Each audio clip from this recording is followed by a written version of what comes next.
అందరికీ నమస్కారాలు.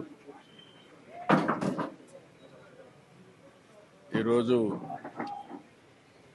మా కుటుంబంలో అందరికంటే పెద్దగా ఉండే జయకృష్ణ గారి సతీమణి పద్మావతి గారు చనిపోవడం చాలా బాధాకరం.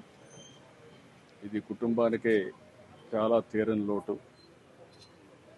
నాకు పెళ్లిగా మునుపటి నుంచి జయకృష్ణ గారితో అదే మరిగా ఆవిడతో పరిచయం ఉండేది. మా పెళ్లి విషయంలో కూడా వీరే పెద్దగా ఉండి కూడా అన్నీ చూసుకున్నారు. ఇంట్లో కూడా అందరూ యంగ్స్టర్స్గా ఉంటే మా అత్తగారి తర్వాత ఆవిడే పెద్దరికం చేస్తూ అందరినీ ఏ విధంగా అన్ని విషయాలు చూసుకోవాలని చూసుకుంటూ వచ్చారు.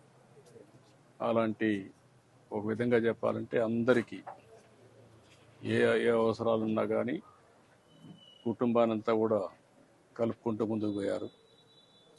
ఇటీవల కాలంలో ఆవిడకి సుస్థి కావడం, అనారోగ్యం కావడం, దాంతో ఈరోజు తెల్లవారుతో చనిపోవడం చాలా బాధేస్తుంది.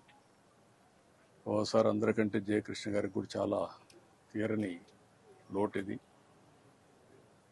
ఓసారి ఈ వయసులో ఇలాంటి రావడం చాలా బాధేస్తుంది. కానీ